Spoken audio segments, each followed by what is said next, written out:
Hi everyone, my name is Sarah Edwards and today I'm going to be going over affection exchange theory as part of our final for communications practice in Dr. Joseph Bailey's class. So to begin, I'm going to go over some background information. So what is affectionate communication? Affectionate communication is conveying a feeling of warmth or fondness towards a targeted other. So that can actually happen in three forms. The first two are typically what we think about. The first is verbal. So that would be like, I love you, saying something about our relationship really means a lot to me, something along those lines.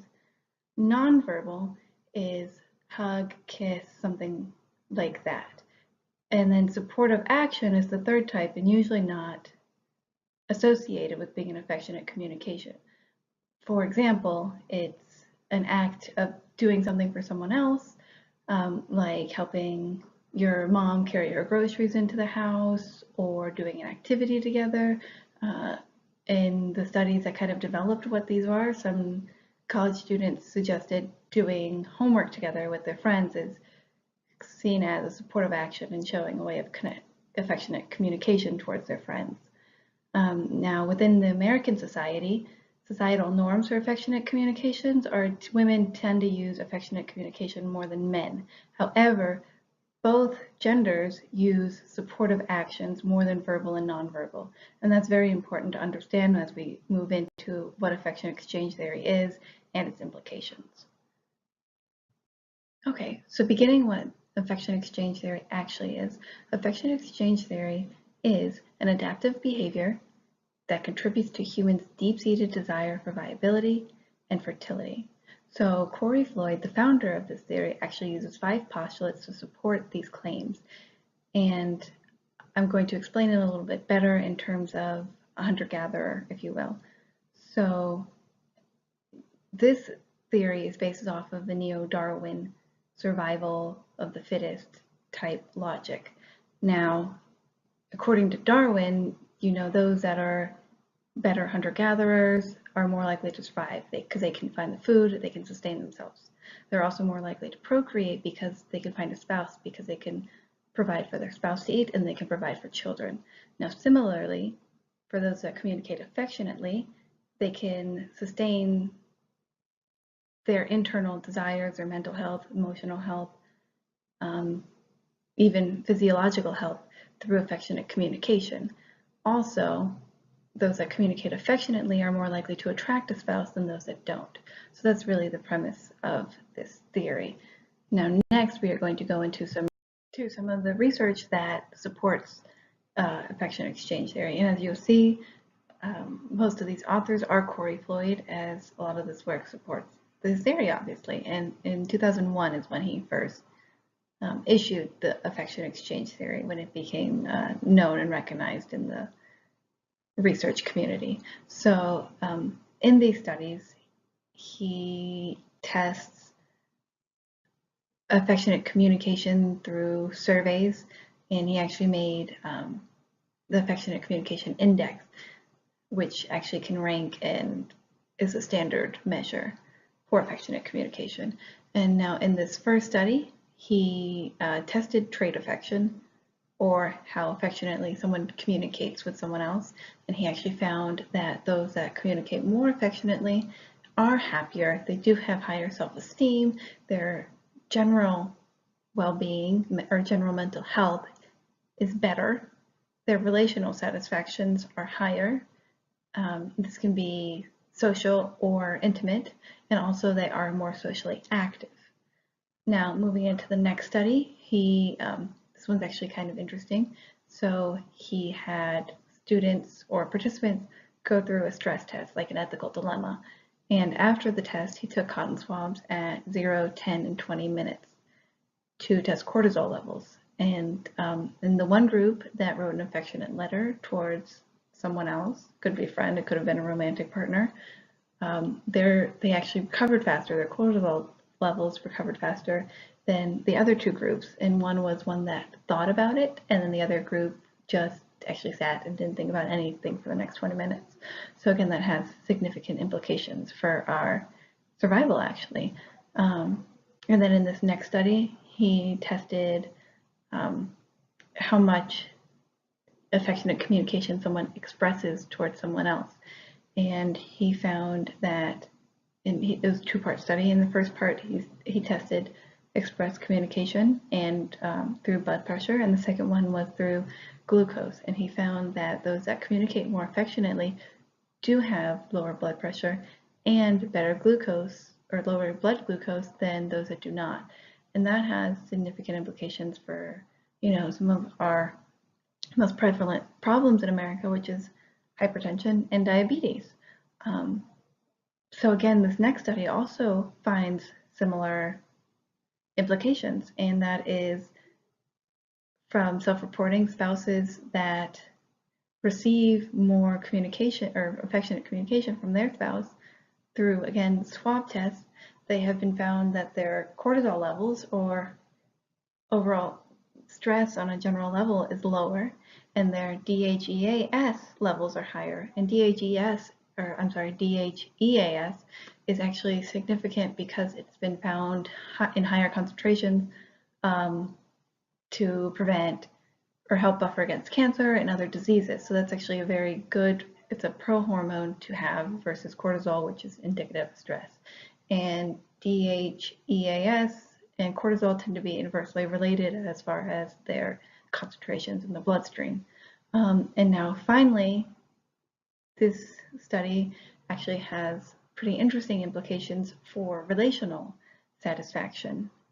So this study tested relational transgressions, meaning their spouse or partner said something that hurt them, and so this kind of, those that communicate more affectionately, they tend to deal better with that, meaning they don't perceive misspoken words as severe as those that don't have that affectionate level, and they're not as hurt by some type of relational transgression, and their levels of rumination are lower. And rumination is the desire to find or continue looking for another partner while you are in a relationship. So now that we understand some of the benefits of communicating affectionately, we can go into some of the consequences of not receiving enough affection. So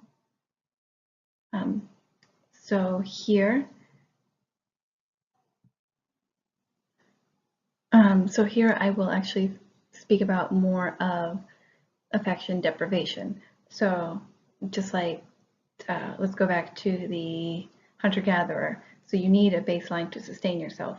You have more, you are well fed, you are fed enough to sustain, and then you are underfed. And so this affective deprivation kind of falls in this underfed category.